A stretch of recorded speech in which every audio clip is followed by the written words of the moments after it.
السلام علیکم ورحمۃ اللہ وبرکاتہ۔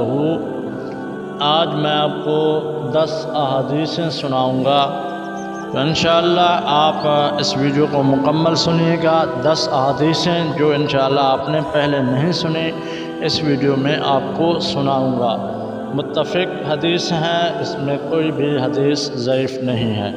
رسول اللہ صلی اللہ علیہ وسلم کا فرمان ہے، اللہ تعالیٰ بندے کے قریب کب ہوتا ہے؟ حضرت عمر بنت عنبسہ رضی اللہ تعالی عنہ فرماتے ہیں کہ رسول اللہ صلی اللہ علیہ وسلم کا فرمان ہے، اللہ تعالیٰ اپنے بندے سے زیادہ قریب اس وقت ہوتا ہے جب سب لوگ سو جاتے ہیں۔ رات کے آخری حصے یعنی تہجد کے وقت اللہ تعالیٰ بالکل قریب ہوتا ہے، اور اس وقت جو بندہ بھی نماز تہجد ادا کرے گا، ذکر اذکار کرے گا، اللہ تعالیٰ اس کی دعا کو قبول فرمائے گا۔ یہ سنن ترمذی میں حدیث موجود ہے۔ جو لوگ نماز چھوڑ دیتے ہیں ان کے لیے موت کے وقت کیا عذاب ہوگا، یہ بھی رسول اللہ صلی اللہ علیہ وسلم کا فرمان۔ جناب فاطمۃ الزہرا سلام اللہ علیہا نے حضرت نبی کریم صلی اللہ علیہ وآلہ وسلم کی خدمت میں عرض کیا، ابا جان، جو مرد یا عورت نماز کو حقیر سمجھے ان کی سزا کیا ہے؟ تو آپ صلی اللہ علیہ وسلم نے فرمایا، فاطمہ، جو مرد یا عورت نماز کو حقیر سمجھے اللہ تعالیٰ اسے 15 مصیبتوں میں مبتلا کرے گا، جس میں 6 دنیا میں، 3 اس کی موت کے وقت، 3 اس کی قبر میں، اور 3 قیامت کے دن ہوں گے جب قبر سے اٹھایا جائے گا۔ جو مصیبتیں اسے موت کے وقت آتی ہیں، پہلے نمبر پہ ذلیل ہو کے مرتا ہے، اور پیاسا مرتا ہے، بھوکا مرتا ہے، اور تمام دنیا کی نہروں کے پانی ان کے سامنے رکھ دیے جائیں پلانے کے لیے، لیکن وہ پھر بھی سیراب نہیں ہوگا، اور ایسا پیاسا اس کو موت آتا ہے۔ اللہ تعالی ہمیں نماز پڑھنے کی توفیق عطا فرمائے۔ رسول اللہ صلی اللہ علیہ وسلم کا فرمایا، کیا تمہیں میں وہ کلمات نہ بتاؤں جب کسی شخص پر کوئی غم یا دنیاوی کوئی مصیبت ٹوٹ پڑے تو ان کے ذریعے دعا کرے، وہ مصیبت ختم ہو جائے گی، اللہ تعالیٰ اٹھا لے گا۔ وہ دعا یونس علیہ السلام کی دعا ہے، لا الہ الا انت سبحانک انی کنت من الظالمین، الہی تیرے سوا کوئی معبود نہیں، تو پاک ہے، بے شک میں ظالموں میں ہو گیا۔ رسول اللہ صلی اللہ علیہ وسلم سے پوچھا گیا کہ آپ کے اہل بیت میں آپ کو سب سے زیادہ محبوب کون ہیں؟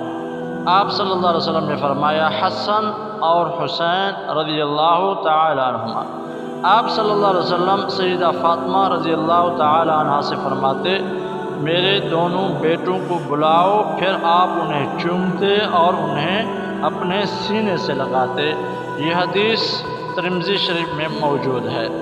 کچھ خوبصورت نصیحتیں آپ کے سامنے پیش کرتا ہوں۔ ابن ماجہ کی حدیث ہے، رسول اللہ صلی اللہ علیہ وسلم نے فرمایا، جب تم نماز پڑھنے کھڑے ہو جاؤ، ایسے نماز پڑھو جیسے تم دنیا سے رخصت ہونے والا ہے، یعنی ایسی نماز پڑھو کہ آپ سوچو کہ میں یہ آخری نماز پڑھ رہا ہوں، پھر موت آ جائے اور پتہ نہیں دوسری نماز پڑھ سکتا ہوں یا نہیں۔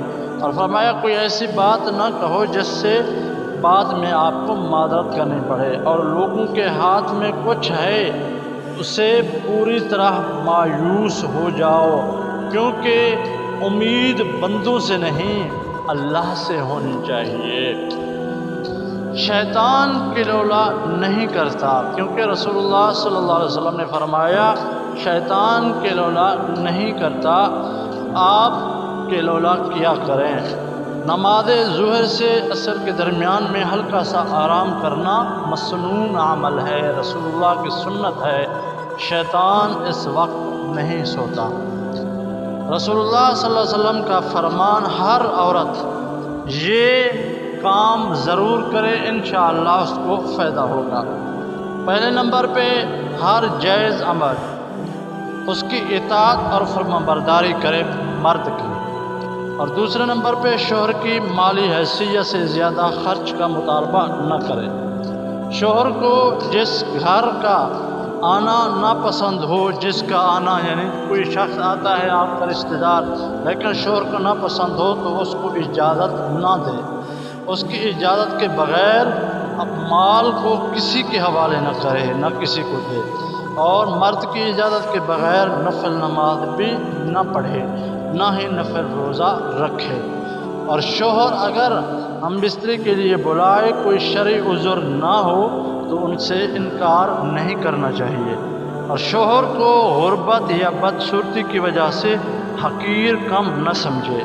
اگر کوئی شوہر میں شریعت کے خلاف کوئی چیز دیکھے تو ادب سے منع کر دے، نہ کہ زبردستی۔